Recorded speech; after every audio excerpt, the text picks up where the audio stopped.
into decks, but going with Face Hunter.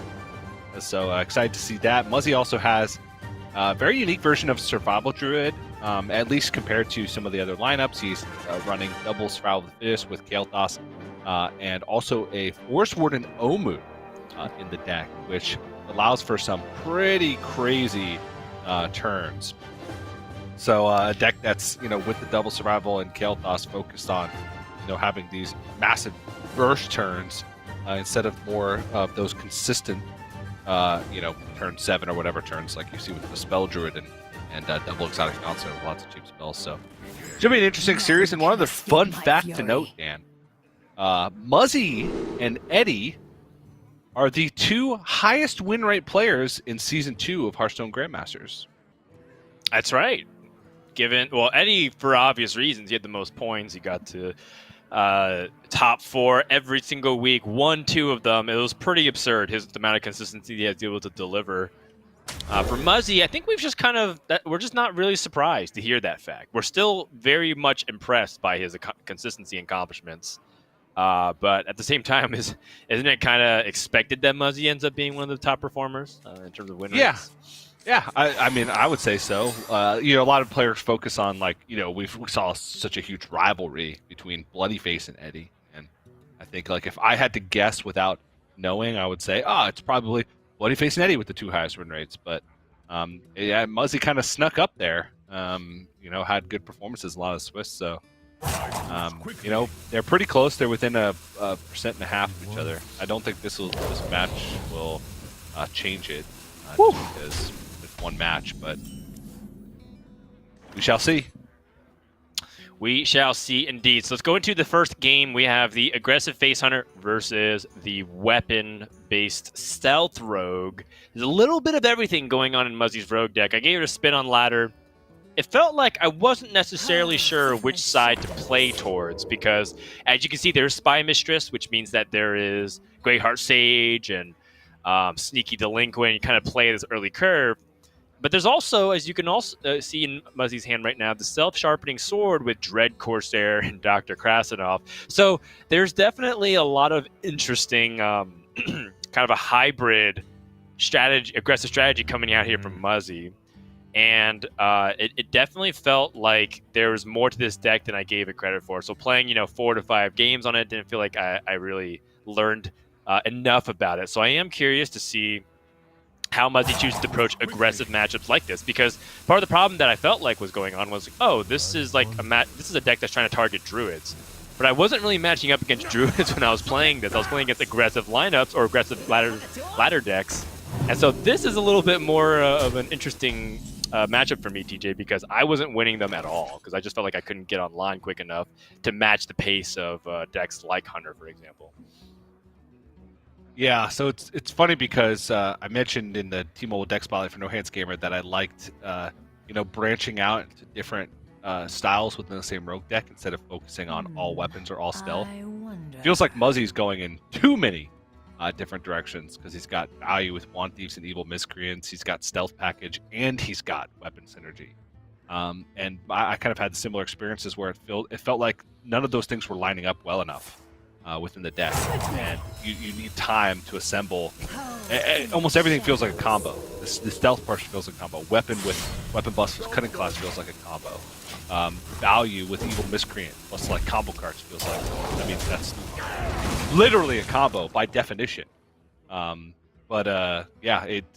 struggled with it. And because of that setup time, I feel like it becomes kind of a race because Muzzy will take control of the board, and then it's about who can piece together the damage quick enough to do that. And Face Hunter is just usually the most consistent deck at doing that. Eddie already, this is it. Time to give up the board and say, all right, let's start pushing damage and be as efficient with his damage as possible. Probably even though he set up this tour guide with the 0 mana hero power to use as a combo with maybe a Face Stalker or the Dwarven Sharpshooter you put on board. Maybe you just Eagle Hornbow hero power. Next turn you pressure plate, hero power swing, and then the next turn you equip Eagle Hornbow and hero power again. How much damage is that? 5-6. Then next turn would be another 5. That's 11. The following turn would be another 5.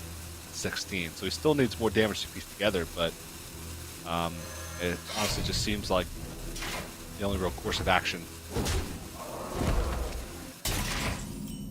Yeah, it makes No sense hero to me. power. And Eddie right now just kind of taking his time to set up that weapon because, I mean, he needs to get damage going. He knows what Rogue is capable of, and Rogue is always at its weakest point when it has only a few hit points to protect. It has to set up in a situation where they have to decide whether or not they give Hunter a little bit more breathing room and remove all their stuff, or they want to pressure and brace, which is one of the more exciting parts about playing Rogue, but also one of the scariest because you always feel like the wrong. It almost feels like a guess at sometimes where it's like if they have the damage, they have it. If not, then I'm good. And we'll see whether or not Eddie's able to mount a meaningful counteroffensive. This Voracious Reader is a huge pickup to get 2 extra cards and potentially get close to that game-ending damage. Yeah, a good pickup. Eddie is playing it pretty slow though, but you can't really blame him. He's got a 0 mana hero power loaded up. Hasn't been really any reason to use it unless he's planning on using his full cost hero power the next turn. The weapon swing though, with the second Eaglehorn bow in hand, I'm worried that because of how fast Muzzy has the potential to go, that he might not have the mana. But I mean, if he's assuming a spell is going to be played, sure. But really, not too many spells in the deck outside of like a Secret Passage play or Eviscerate, which is usually being used to kill. I guess he knew that there was a spell in hand from the Wand Thief, but we'll see if that a little bit of a slower play instead of aggressively spending mana dealing damage is going to pay off. Oh, there's a Phase Stalker, so it's going to pay off now. We'll get the free secret from that 0 mana hero power he's had loaded up since turn 2. Mm-hmm. And gets to swing with the weapon again. The secrets should give him yet another swing. Ooh, okay. Choosing to protect his board a little bit instead of going all out aggressive to Muzzy's life total here. And I think that's because he does have another charge of Eaglehorn bow, so he's not really concerned about having the damage. And he wants to be able to protect his board right now since he does have board dominance. Yeah, one of the things that Muzzy doesn't have access to is Sap, which, even just like one of is a popular inclusion. So there's really not many ways for Muzzy to consistently deal with a 4/5 on the board outside of using an Eviscerate, which, Eddie is fine with. Oh man, the Bile Fiend, Lifesteal. The bane of Face Hunter's existence. Yeah, I don't think it's the end of the world, but definitely hurts a lot. And from here, I think that Muzzy seems to be okay, because now he actually can start being counter-aggressive, and like Eddie has to either sink damage into this lifesteal minion, or nah, he has to sink damage into it. You just can't let your opponent gain more than 2 health here. Yeah. Did we get confirmation on what secret it was? It is Pack Tactics. Okay, Pack Tactics. Hey, Eddie, you can see he's a little bit frustrated by the current state of things. Yeah. I don't know if it was worth playing the second Face Stalker because I think he has just Pack Tactics and Freezing Trap. Oh, and Pressure Play. Which you already played. Yeah. Okay, so, yeah. It is Pack Tactics and Freezing now.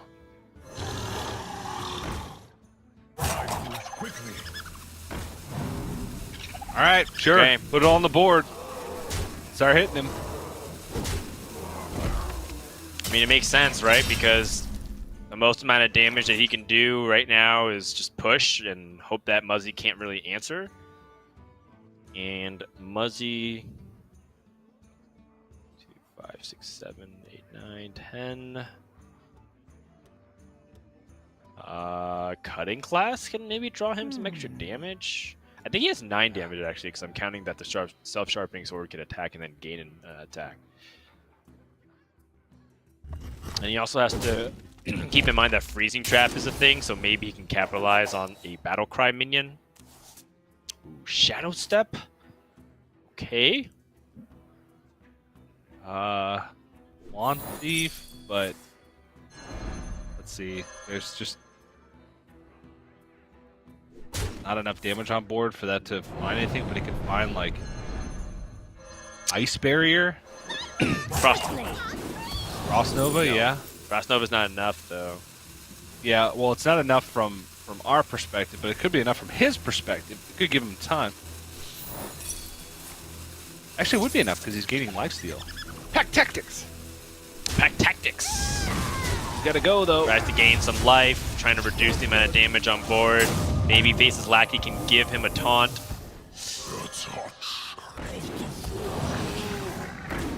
Taunt? Oh, Nope. no. Spitting Camel. That's just going to do it. Just too much damage going the other direction, and Eddie gets a Game 1 victory. Last weekend in the Match Tour Montreal, Facehunter able to get a lot of clutch victories in tight situations, and you can see the deck seems to be outfitted to barely be able to get there, but it's pretty consistent at doing that, as a lot of those Facehunter matchups are always on a knife's edge. If you miss a little bit of damage or you don't protect your board enough, you end up becoming a little bit off of killing your opponent. And so that deck requires even fewer errors than I feel like ever before. But in the past, it just definitely felt like Facehunter sometimes had overkill in some situations. But these days, based off the way things are progressing, either your opponent drew really badly or you just had like the nuts in order for you to feel like you ran away with the game.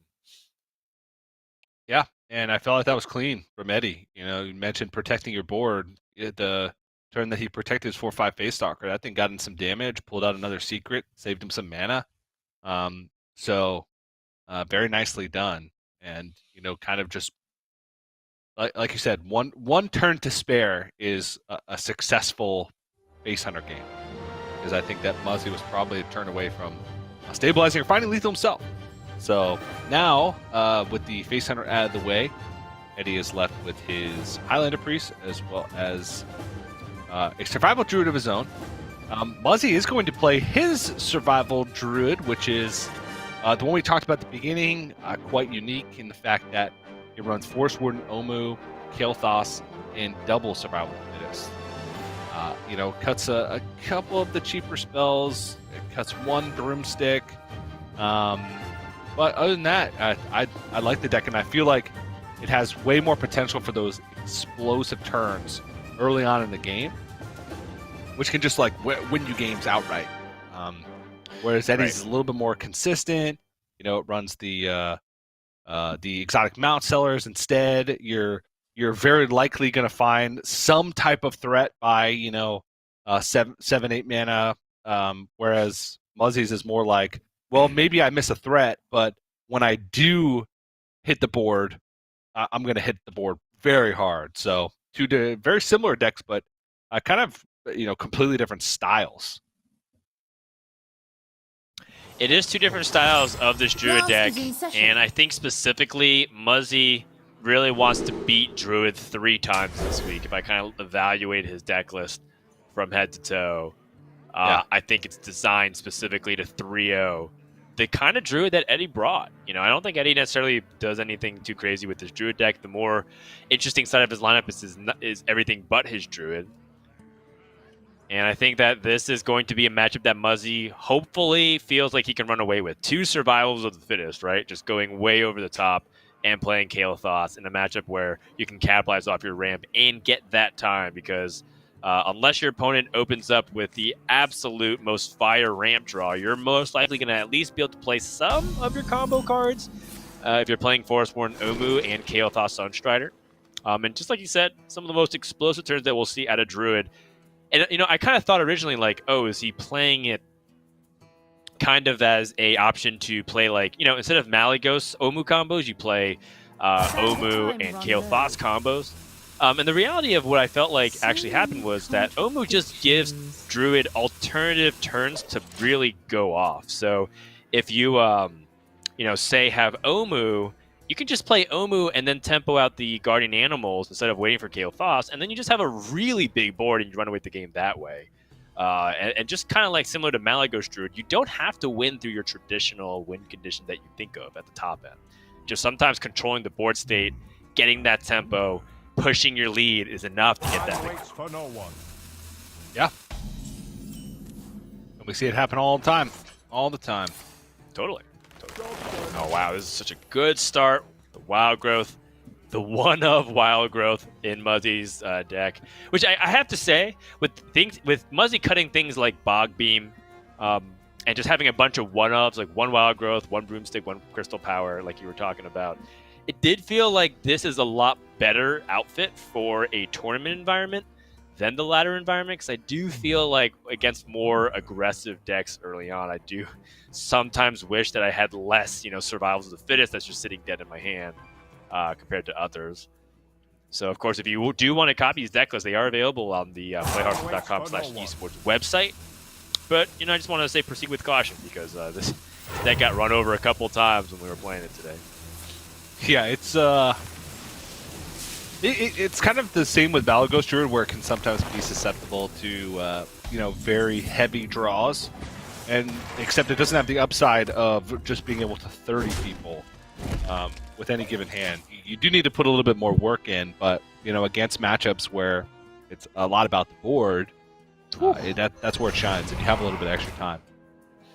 But both players kind of, I wouldn't say drawn dead because they both found ramp, but the follow-up to the ramp, whether it be more hard ramp or lightning blooms into guardian animals or things like that, are sorely lacking. It's kind of rare, but also refreshing to see neither Druid player be able to make that super powerful turn that early on in the game, and they're both just playing beasts with 5 mana, which is kind of cool. It's a refreshing sight.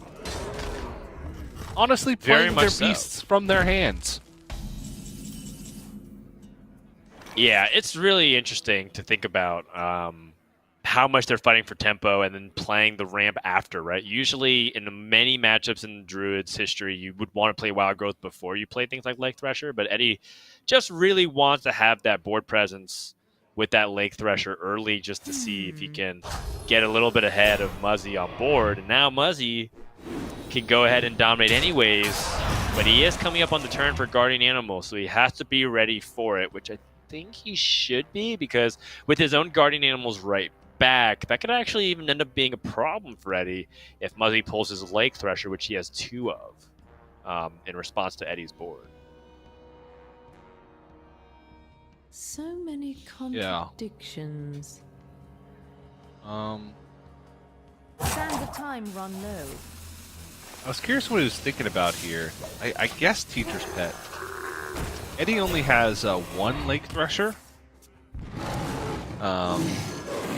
But I guess the Lake Thresher doesn't line up super well into this board in particular because it doesn't kill the Teacher's Pet with 1 hit. And since the Twilight Runner has Taunt, you can't use the small piece that comes out of the Teacher's Pet to cleave. But Eddie just pulls double Twilight Runner anyway. So, unfortunately, that does give Eddie multiple targets to attack into. There is a potential that he holds on to this attack because he does have Ysera Unleashed in hand, going into 9 mana. So he will most likely be willing to take the 4 damage in exchange for getting to draw 2 cards immediately after he plays Ysera to try and fish for some portals.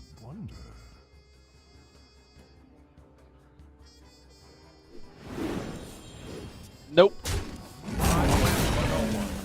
Just gonna draw cards. That's cool too. Yeah, I think that makes sense given his explosive hand, as we're talking about, and it can go in a couple of different directions too. He's not under enough threat where he feels like he has to play Mount Seller. He could also justify playing Sarah beforehand. Now it kind of does feel like you have to at least deal with the board a little bit when there's 13 power threatening to kill you in 2 turns, basically. You can use the animated broomstick for that big sweep once he summons all these beasts. Oh my. Was he just sinking deeper? My. I wonder about this, actually. If Survival of the Fittest actually is the pick versus a cheaper option like Wrath, which still lets him summon another beast and play that Broomstick this turn. And looks like Eddie agrees. I can get behind it. I do feel like you want to be a little bit cautious with how much you're extending, or rather how much you're allowing to stay on the board. And I think Eddie's just prioritizing as much as he can to remove all. Yeah. Whoa. Which makes sense. Ooh, gets a Mukla. This is going to be a... well, whatever. Diving Griffin.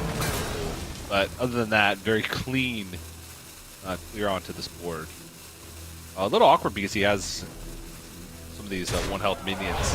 Incentivized to trade the Diving Griffin in just to kind of protect the additional power on the board. And those hits go Eddie's way for sure, not killing off a single minion, keeping things alive. And Muzzy is... he looks pretty dead to me. Yeah, it seems like his deck, which is filled chock full of a bunch of top-end power, does not seem to have any of that right now. And that's what Druid feels like sometimes, where you can ramp all you want, but if you don't have the resources to really back it up, you're just stuck basically floundering about. And he's not going to even really be able to do anything except clear the Mount Sailor this turn. Well, I guess he could clear off the Mukula as well if he uses Crystal Power. Not that, like, holding on to Crystal Power would be meaningful anyways, because if you pick up Kale Foss, third spell costing 1 is irrelevant. And this gives Eddie full development. Just having minions. You can see the tempo just fully being on Eddie's side. This looks like a commanding lead. This looks like a 2-0 for Eddie. Unless one card off the top can change that. It is Overflow.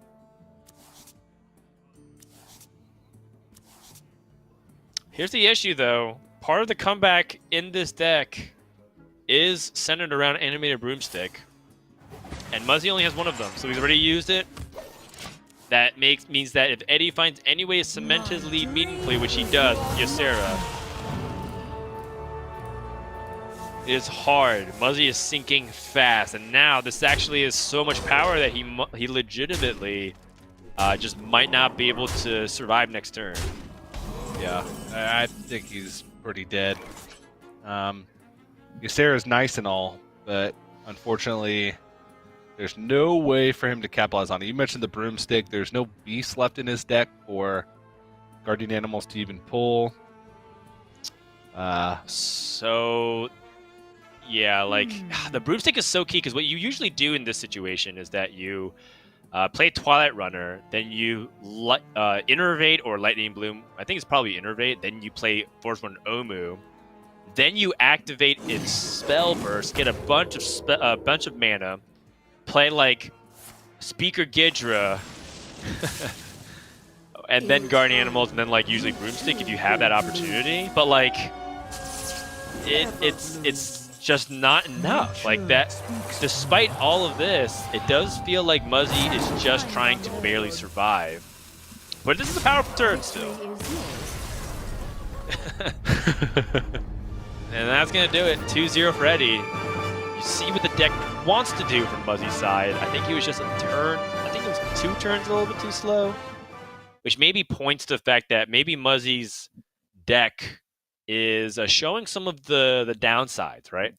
Because with all these small little innovations, hybridizing Rogue's aggressive plan by including weapon and stealth packages in halves there, by including Kael'thas Sunstrider and greeting with things like Forest Ward and Omu, it does make you a little bit more draw dependent than usual, and that's part of what makes this lineup really interesting. Also, what makes this lineup a little bit risky, and it feels like a solid, straight-up lineup here from Eddie is already problematic for Muzzy, as he was anticipating being able to beat that Druid at least one time, right? Like, expecting a sweep is always optimistic, but surely you felt like you can at least beat Druid one time. This is now down to a situation where he has to sweep Priest, and that feels unlikely, TJ. Yeah. Especially the Highlander Priest. I mean, it feels like at least at one point in the game, it's going to hit something good.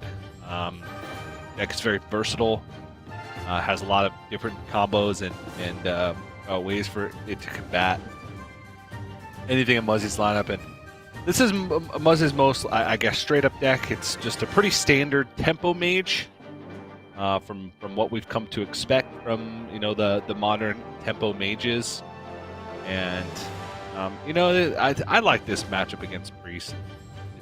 Sometimes Highlander Priest can just get you, but you have so much time to set up value.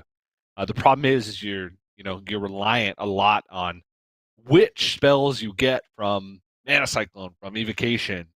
You really do want to go for bursts of power, and sometimes that's difficult if all you're getting is reactive tools with some of your generation. But the fact that you do have time, you can do things like keep Arcane Intellect in your opening and make it so that you can find those combos a lot easier.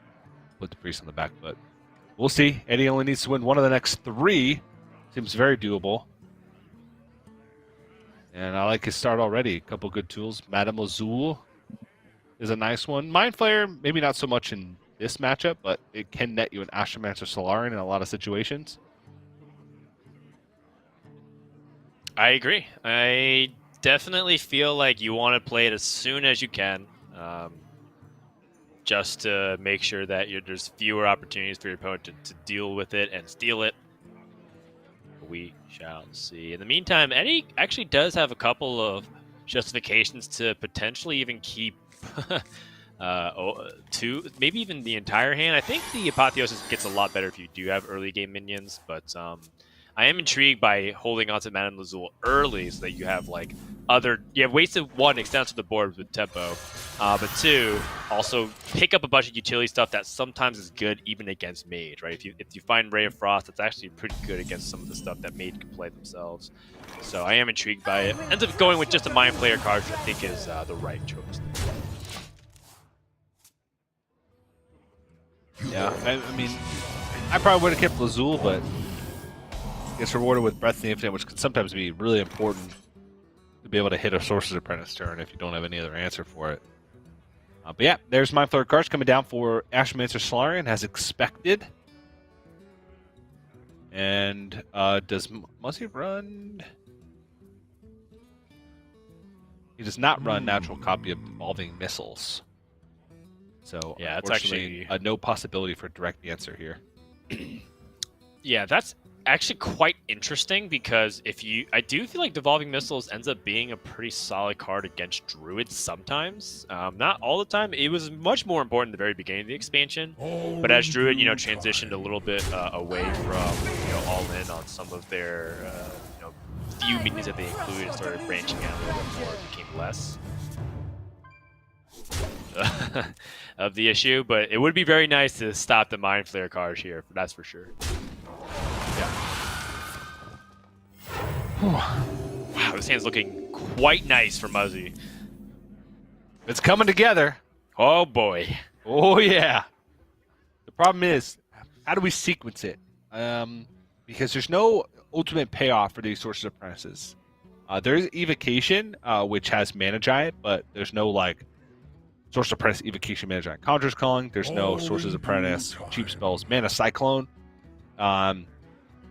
So he does need to find that kind of payoff turn where you play the Sorcerer's Apprentice, you build towards something, and then you get to reap the benefits of the next turn. Because right now he would just get a bunch of cheap spells, cool. Maybe you push a little bit of damage, but that's about it. So I'm curious what he goes for here. Maybe he wants to free up his hand just a little bit more because cards like Evocation get a lot worse when you have cards like Wrath stuck in your hand for it. So, utilizing Coin and Wrath here gets tempo. The only thing that's really bad is that if you go into a Cabal Acolyte turn and they steal it, you're really sad. So it feels like if Muzzy does want to start optimizing for his future turns, he is opening himself up to risk from the Priest side. You can also just kind of play Violet Spellwing and pass. You can also do nothing and rope and disconnect. Oh, geez, this is... Muzzy's face is exactly my face in reaction to what just happened. That's truly unfortunate, and this is not something that can be kind of easily ignored if you're Muzzy's perspective. That's a really important turn that he needs to kind of lay an important building block. Either you take the risk play Raz on the board and you tempo, or you just continue to gather more resources. You play like Spell Wing, so it's dead already, so it can be a spell in the hand that you can dump. Maybe like play Cram Session, just draw 1, but at the same time, it feels kind of moot to do that because you have the double Sorcerer's Apprentice in hand. Either way, that stinks. And so whenever you miss these really important, sometimes missing turn 2 as Mage is not a big deal, but like missing turn 4 really hurts there. Yeah, and unfortunate that the game recognized that he disconnected right after his turn ended. Because sometimes we get it where the game recognizes it, you get the reconnect screen before your turn actually ends. It happens quickly, so just a multi-layer of unlucky for Muzzy there. But we'll see if we can get him back. And yeah, I'm asking that right now. Are we, do we need to figure out what's going on? Are we just going to jump straight into game? So, obviously this is a live environment, and we're trying to really ensure that we're getting Muzzy back online. Hopefully everything's okay with his internet, but this is a live environment, so apologies. Definitely stick with us. If we were kind of looking at the actual pan-out, though, it definitely looked like this was one of those hands that can really just destroy the Priest, because Priest has only a limited amount of AoE in the Highlander variants, and they need to have very specific removal. So it's not just the AoE, but if it's a Chinvala board, you need to have the proper removal through like Soul Mirror or whatnot, or like ways to deal with it. If it's like a Mana Giant, you also need to have the Mana or Soul Mirror. If not, you have to use Shadow Word Ruin. And these all kinds of like different removal pieces. So it just really felt promising from Muzzy's perspective, which would be quite a tragedy if he ends up having to take the loss just simply because his internet's not cooperating. It happens from time to time, but it's always quite a tragedy. Yeah. Did have a potential for one of those explosive Mage turns with double Sorcerer's Apprentice Evocation already in hand and Mana Giant. So hopefully we get something. All right. Well, in the meantime, we're going to take a few minutes just to get things sorted, and hopefully we can find Muzz. In the meantime, when we come back, we're going to get ready. If not, we'll probably move on to the next series. So stay tuned. We'll be right back.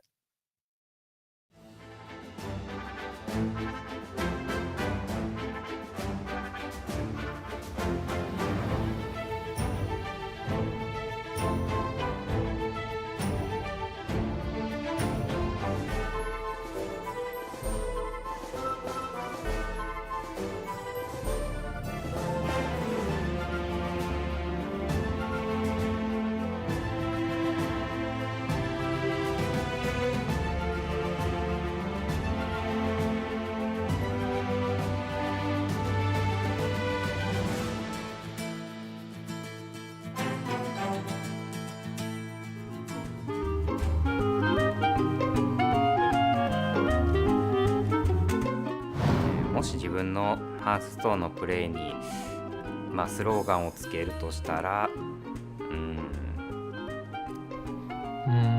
아무래도 팔기 위해서라면은 장점을 더 부각을 해야 되니까 장점을 말씀드리면은 ハースストーンのスローガンとしては自分が楽しく勝つことをスローガンとしていきたいと思います。ちょっと歌はわからないです。楽しさ第一かな잘합니다. ハーストーンのスローガンを考えるなら運が良ければ上手い人にも勝てる。 My slogan will be Town 60229 is the best. Okay? 제 하스스톤 슬로건 방식은 쉽고 빠르게 라고 하고 싶어요. 如果我的炉石的打法当成一个产品来卖我觉得还是不要，我觉得我会破产。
All right, welcome back, everybody. We are in the middle of the game. Sorry that we missed one turn just because we wanted to give the players the go-ahead. And as you know, we are here just as a vehicle, but sometimes if the card just starts, we have to just follow it and proceed forward. So, as you can see, Muzzy chose to extend with just one Sorcerer's Apprentice and that by Spellwing, and then looks like an Evocation was played to make the Mana Giant super cheap. But now we enter the turns where Eddie can have access to cards like Soul Mirror and have an opportunity to clear the board no matter how big it gets, as long as it doesn't get too out of control with the disparity between health and attack. So Eddie does seem like he's in firm control despite that crazy powerful hand that Muzzy had.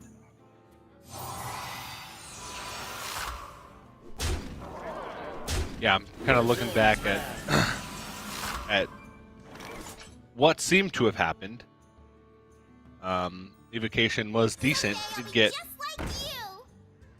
like the Evolving Missiles, Draconic Studies, a lot of cheap 1-mana stuff. Obviously, the turn after we came back to the game, his Mana Giant was full mana, and now it's at 0.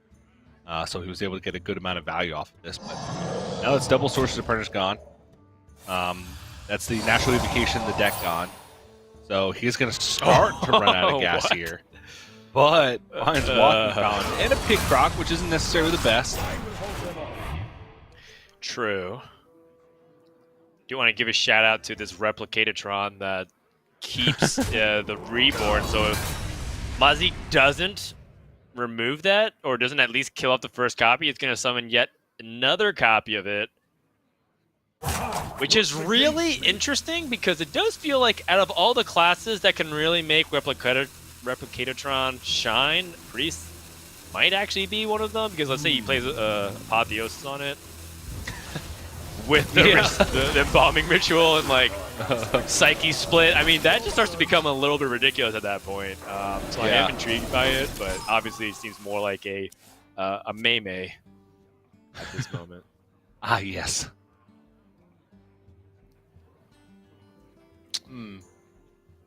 Is it ever Murazond when you see these many cards being played? Probably not, because the Conjurer's Calling would target a random minion, and you don't want to target, say, your opponent's Pit Croc.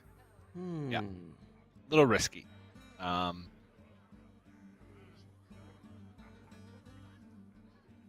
Breath of the Infinite, and then I think Veilweaver, Shadow or Death Broomstick? Seems like a lot of resources, but the Broomstick would turn into a Replicatatron, I guess. I don't know. It's really the only way you can spend his mana with the Breath of the Infinite play, which it seems like he wants to. He knows it's a Conjurer's Calling hand. He knows there's still another Mana Giant in the deck, which it feels like that's kind of why it seems like he wants to be greedy with the Soul Mirror. And I can't fault him for that. Yeah, I think that makes sense. And I mean, he is, in the end, still just dealing with the board, which I think was ultimately the key. And part of the problem is that he knows that there's another Conjurer's Calling Hab. And I think this is probably the only way he could have guaranteed the full clear. So I'm on board with it. Oh, Muzzy finds another Mana Giant anyways. See what ends up coming out of these Conjurer's Calling half. Grom Hellscream! Ho ho ho ho! Okay, question time, TJ. Do we use our hero power to push the 10 damage? Oh, or do we simply create a big board? I kind of want to push the 10. Well, let's think about it for a sec, because... Oh, wow, Combustion. Because if he simply leaves up Grom, he's actually very resilient to a Soul Mirror. Oh, well, yeah, Combustion, he just clears the board, and then you're right, he's very, very resilient to Soul Mirror. And he still pushes 4. Like, right now he has the Katrina Muerte on board, and Grom. I guess the Grom from the Soul Mirror would still be able to clear off something. I like it. Not to mention that there's a handful of minions that might be high impact. That Katrina Muerte revives, well... Maybe, if he was able to survive. So what do you kill?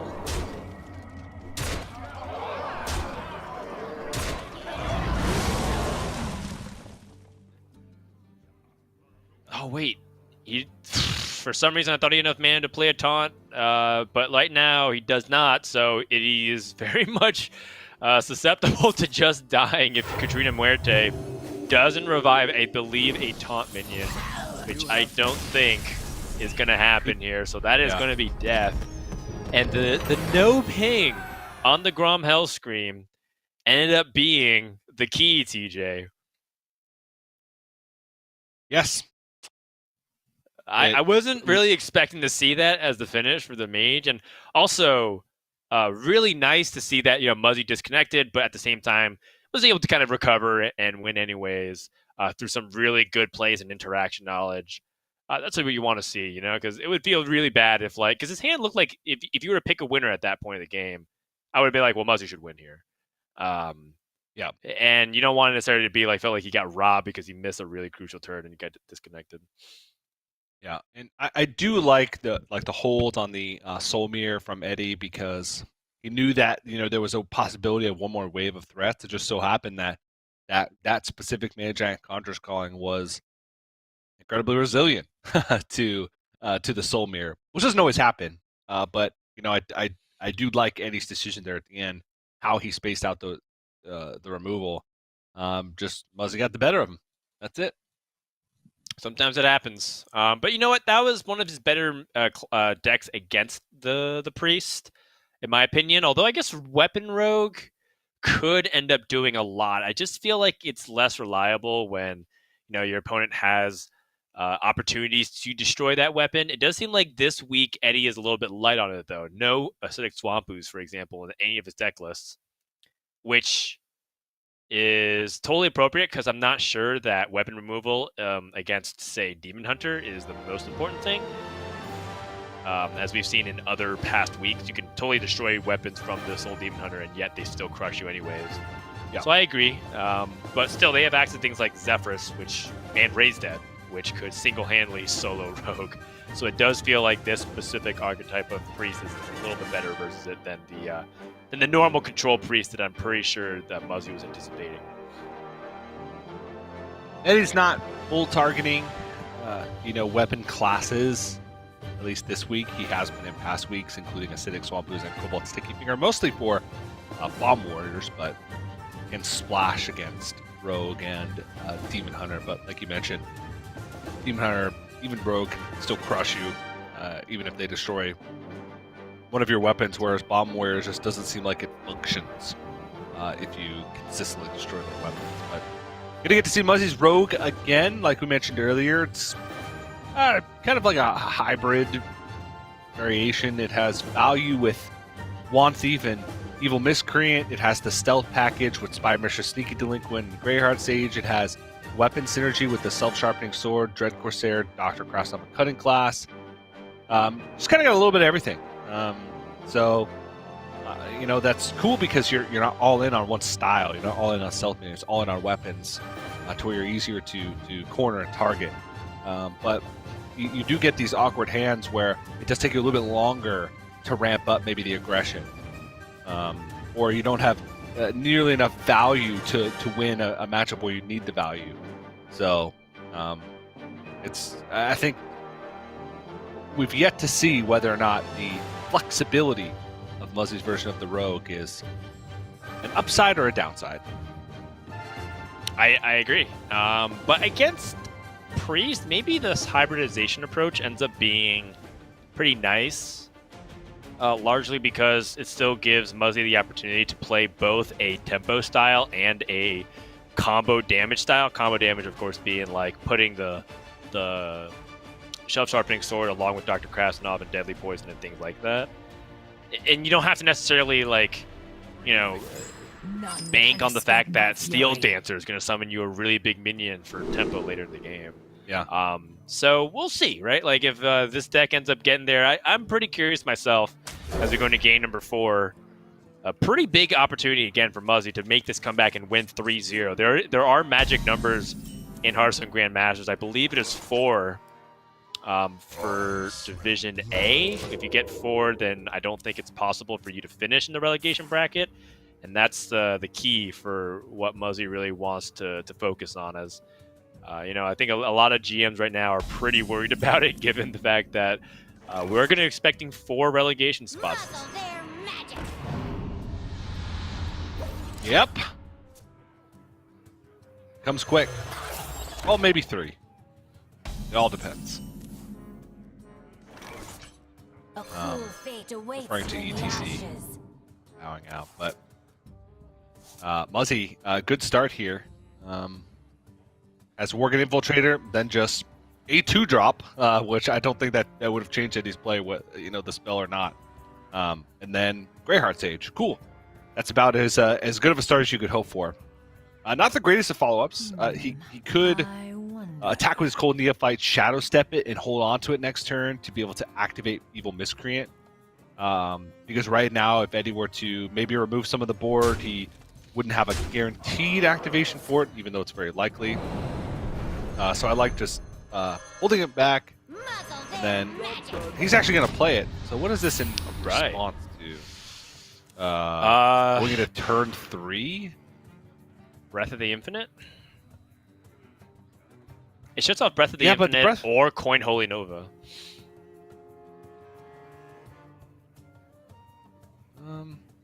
Actually, there is no Holy Nova. I apologize. There's no Holy Nova. No, because there's no minion on board. Oh, sure. It stops. Okay, so it stops Breath of the Infinite.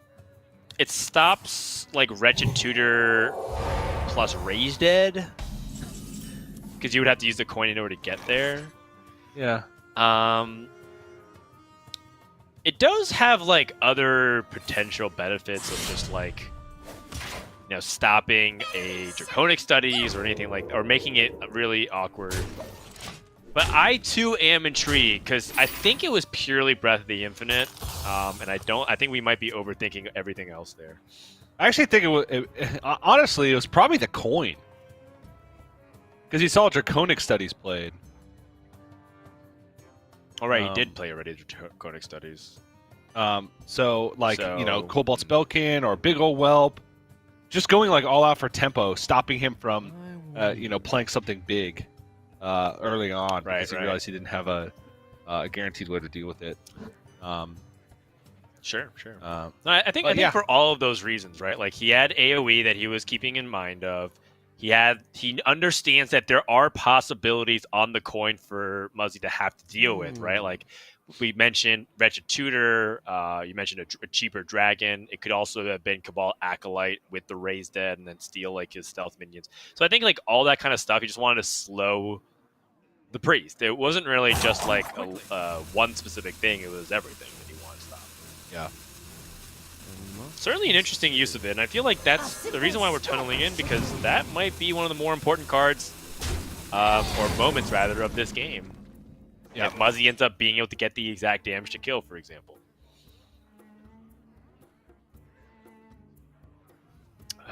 Well, Cunning Class picked up. He does have Deadly Poison, so you can reduce that a little bit further. Right. But what's the follow-up from that point? I guess you can always find it. I kind of want to have like a guaranteed board by going for like Evil Miscreant, because outside of like Zephyrs into weapon removal, which most likely won't happen on a Deadly Poison Dagger, you're still going to be able to Cutting Class next turn. So I kind of want to build the board, see what's in there, and then follow up with Cutting Class when I'm trying to reload with resources, since I'm still going to have that dagger available the following turn. Yeah, I agree. I think that we have established our hand as a potential game-ending hand. We have Eviscerate and Secret Passage and Cutting Class, and they all kind of help draw cards or that deal damage or just deal damage itself. So if I'm Muzzy, I'm pretty much thinking about Apotheosis and a little bit of AoE, but after we clear this board, I think we're pretty much going to transition to a phase of the game where Muzzy can maybe be a little bit more aggressive and try to end it. Because we know what Highlander Priest is capable of. At the very top end, it will end up overpowering this rogue if it can get to that point.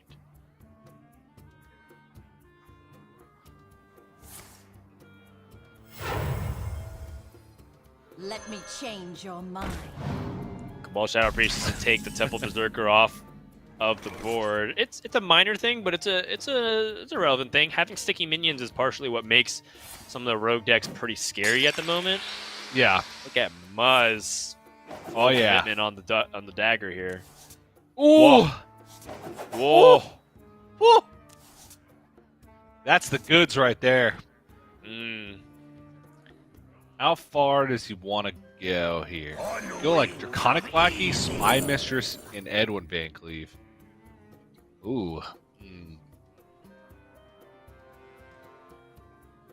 Yeah, I mean, Muzzy getting the back-to-back cutting class. And I mean, that's a big Van Cleef, and your opponent has to have removal. And Eddie does not at the moment. And it's a turn before Soul Mirror. Really well mapped out here by Muzz. Kind of questioning whether or not he wants to go face or clear off any part of this board. I think it's too much damage to sink if you want to fully remove everything. But at the same time, he does have an Edwin Van Cleef, so it doesn't exactly need him to go all face in order to present a 2-turn lethal. Eddie finds Apotheosis, and that is one of the things that Muzzy was playing around. He needs a little bit more. Can the Raised Ed potentially do anything here? He doesn't have enough mana for the Wretched Tutor or the Apotheosis 2, because that would have also been a big ticket out of here. Yeah. That's quite unfortunate that he's 1 mana off from being able to do something quite powerful. I mean, he still wouldn't kill this Edwin Van Cleef, but he'd at least clear off much of the board and heal up a good chunk. But smart of Muzzy to remove the Cabal Shadow Priest, because something like Shadow Word Death and Apotheosis came down, it'd be a really heavy punish. Obviously, a Highlander deck, so playing around 2 cards seems yikes, but I think this one is, yep, that's over. Muzzy brings it to game 5. There you go. Muzzy evens up the series. A really important moment again if you can go up to 3-0, and also send top seed Eddie heading into the phase 2 of this competition to a 1-2 record, which is starting to be a little bit of a worrisome territory. I think when you start going into week number 6 and you realize that you're below the 50% threshold of being an uneven match score, you start to the panic really starts to sink in as we go into week 7, where you have your last final games, maybe sometimes even one game, right? So this last match here, the Priest versus the Druid, maybe secretly all along, Muzzy had been both targeting Druid and Priest, or maybe like focused on Druid with also a soft target on Priest. And, perhaps I was overlooking the fact that Highlander Priest sometimes does draw a little bit awkwardly, right? We're starting to see the other side of the coin, which is that now it's Eddie that's also the one that's drawing the wrong half of his deck. And that's what Highlander decks sometimes struggle with. Yeah, the one downside to this deck is, a lot of times Priest removal doesn't necessarily care about how big your stuff is. It just cares about how much you have of it and how many waves of it you have. So Muzzy's deck does have less waves of threats, because he does not run. He runs, double guardian animals, but not the full beast package. He does not run exotic mount sellers, and runs double survival of the fittest. So we saw that kind of, play to his detriment in the game that he played against Eddie's Druid, where Eddie, kept finding consistent pressure and consistent boards, and Muzzy ran out of gas. I can see that being the same case against Priest, where Muzzy has a couple waves of all in, and then boom, Soul Mirror, boom, Zephyrus, and you're done. You're out of stuff. Whereas like the more standard variation with double mount sellers might have done better in that type of situation. But we shall see. Like I said, the deck has a lot of explosive potential. If you can get all that stuff done before the Priest finds removal, then you're golden, because you can finish games a lot faster. Double survival.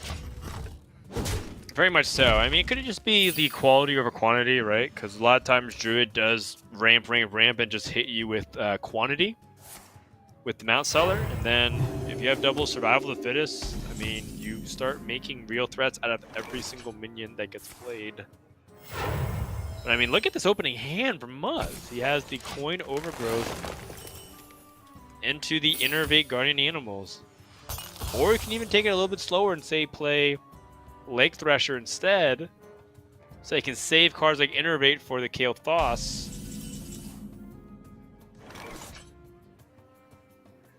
Oh. Oh yeah, I mean, this is looking pretty hard to pass up. And Eddie looks like he's in trouble here. Yeah. Double Twilight Runner. And the Anubis second off the Guardian. top. Wow, wow, wow, wow. Oh man. So as long as he doesn't draw a beast off the top, that would be like perfect utilization of the Guardian Animals because he has a one. Oh, just needed to not draw it, but Just it's that still turn. Yeah, it was pretty much just that or the teacher's pet. Yep. How curious. I mean, can you really complain about that kind of start though? Oh no, my second Guardian Animals that I'm playing on turn 5 only summons one beast. Yeah, you totally can't complain. You can, but is it Some might justified? even make a living off of complaining, TJ, in front of audience of thousands. This is true. Some Very might even feel so validated because people would donate their wages to those people who are complaining about that because they are mildly amused by the amount of frustration expressed over getting a very lucky start into an unlucky scenario. But, of course, it's all hypothetical, so what do Yeah. I know? That doesn't.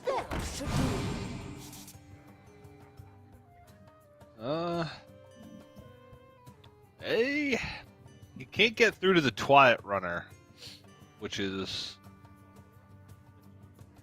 Pretty problematic because Yeah, it's one of the worrisome. big things about ramp Druid decks is that it does experience a point of weakness, which is having resources to back up that amount of card draw. Or, sorry, the amount of ramp to the form of card draw. can draw some cards himself though, which as consolation prize. Find some really good stuff here. See him on a great practice tool once he has a dead turn. Shadowwood Ruin, like I said, priest removal. A lot of it doesn't necessarily care about how big your stuff is. Shadowwood Ruin, I mean, feels better the bigger your stuff gets. So now Eddie has Plague of Death, Soul Mirror, and Shadowwood Ruin. And that there's almost no way that Muzzy can have that many waves of threat because the only things he has left are Gidra, Ysera, and then portals. Unless his portals are like perfectly spaced out into his deck, and he draws like 2 at a time, and it's all 12/12s all the way down. Sure, fantastic. That doesn't happen very often. I guess the problem for Eddie is navigating until he gets to the point where his removal's online because of Muzzy's fast start, Eddie's already down to 17.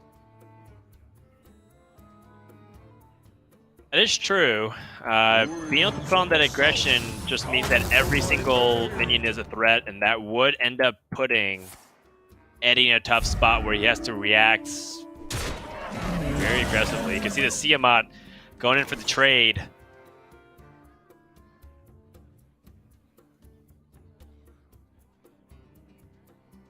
This is a pretty good spot for Muzzy. He can choose to develop in several different ways. If he just wants to play a single minion and take it slow, if he wants to load up another beast. How curious.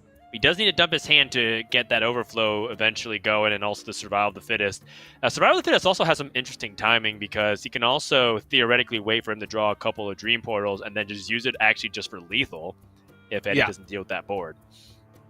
Nature speaks through us.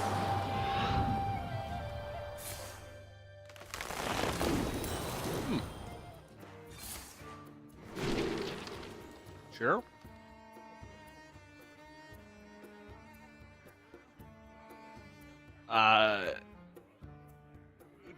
Dreamway Guardians? Question mark? The time run low. Actually, that is kind of funny because of the dynamic that exists with Survival. With Survival of the Fittest. So I don't know. Lightning Bloom. Yeah. Yes, it'll give him some. It'll give him some like more immediate power, right? And the fact that he has 2 extra mana, but it's hard for me to think of ways that he can utilize 2 extra mana crystals in a way that would be better than just like throwing a couple 1/2s on board that could be 5/6s. That one's tough. Because you often overlook Dreamwake Guardians because you're looking for something a little more flashy. But a couple of modest I think it's because 1/2s with lifesteal. Yeah, that's true. I do feel like what's important would be understanding what Muzzy might be drawing later. So if he draws things like Kale Thoss, this Lightning Bloom is better. Like if he draws it immediately, right? So that's one opportunity. The second, I think, would be the fact that he still needs to find ways to dump his hand meaningfully for overflow. And Dreamwake Guardians cost mana. Lightning Bloom gives you mana. So those are the only 2 possibilities that I can really think of. Yeah, I mean, there's also just board space, right? You don't want to fill up your board with 1/2s, I suppose, if you got Dream Pools in your deck, which are always better than 1/2s. So your opponent just played his Galakron, which means a single target removal is a lot weaker, which means that I feel tempted to play just as a Nubasoth defender this turn with the Survival of the Fittest. It's already a really big threat. Presented as a 7/9. Yeah. And I think this is the spot where Eddie is comfortable enough to drop the Alex Straza, but not the most comfortable. Finds Varanus, which is huge, because now Regitutor and Varanus is a guaranteed board clear. Yep. As long as they don't have Death Varanus Rattle. and Renew. Yep. Which, unless Muzzy picks up, like, Soul of the Forest. I mean, Eddie's just got checks for everything, right? He's got Varanus to deal with a bunch of, like, 4/12s. And Plague of Death to deal with a bunch of awkward minions that would have Death Rattle. And then he's got Soul Mirror and Shadowwood Ruin to deal with those, massive boards of 12/12s, or even bigger than that if you consider Survival of the Fittest. So, and Zephrys. I mean, pick your poison. Sure. I do worry about his overall life total, but I guess that's where the Amber Watcher comes into play, being able to restore 8 health. Yeah. But I based mean, off at what this you point, described, it does look like it is leaning towards Eddie just being able to exhaust the Druid of resources here. Yeah, I mean, he's got removal, like guaranteed removal, as long as he spaces them out correctly for the next 4 boards, no matter how big. What if? You don't even need to be worried about his life total if he just kills every single minion remaining from Muzzy. So, but like I said, that's where, what if the portals come out in the perfect way for Muzzy? If he gets two perfectly sized portals every time. 2 portals each turn. One is a 4/12, one is a 12/12. That's the outcome that he kind of needs for him to win the game. It does seem like that's Ventigraph going to be pushing the case. damage. Oh, okay. What if he misses? Not a guaranteed. Okay. Yeah. All right. I think he realized he also could have gotten something similar done if he hero powered and then gotten a free minion and swiped. Yeah, that would have been more guaranteed. Yeah. Because there was a very unlikely scenario where he actually didn't kill anything and then died. Yeah, I know. That felt a little unnecessary, I suppose, but it worked out in the end. Curious. Wow. Can you imagine that though? Like, you end up picking the Avenging Wrath, you don't kill the minions, it survives on board, and then you just die from the counter lethal swing. That would have been. That would have been an appropriate follow-up to some of the stuff that we saw last weekend in Manchester Montreal, where there were some really great plays, some really epic moments, and also some really low lights as well. I got to tune in for just a little bit on Sunday and watch for a couple hours, and I was like, It's enough Hearthstone for me. You know, interestingly enough, with the Zeraku, Eddie's Shadowward Ruin does not end up killing everything on the board. Yeah, But see? Plague of Death This is does. the situation. Perfect Right. portals. You just get one big minion and one 4/12. So you're constantly torn between, Soul Mirror and Shadow Ruin don't clear board, so I have to Plague of Death. And you keep doing that over and over again, and eventually either you run out of portals and so you're dead, or you kill them. And Muzzy still has 5 portals in his deck. His portals are coming out in the perfect manner. And that's why Muzzy doesn't want to pull the trigger on this overflow, because he likes the way that these portals are spaced out, because it's forcing Eddie to have to deal with each one individually. And he doesn't want to do that. He wants to deal with them in one fell swoop, but he can't.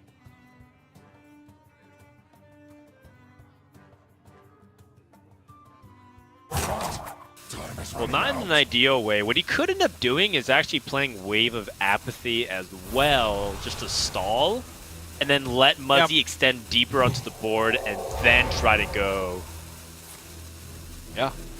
for that Plague of Death. But I mean, this is only possible because Muzzy had played both Survival of the Fittest. Had he waited, not that he should have, but like had he had an opportunity to have another copy of it, this would have been lethal. So Eddie does have the possibility of it. Eddie is very mad, very upset. So many In fact, this actually could be the most upset at Eddie I've seen at himself in quite some time. I don't know immediately if there was a optimization point that he missed just now.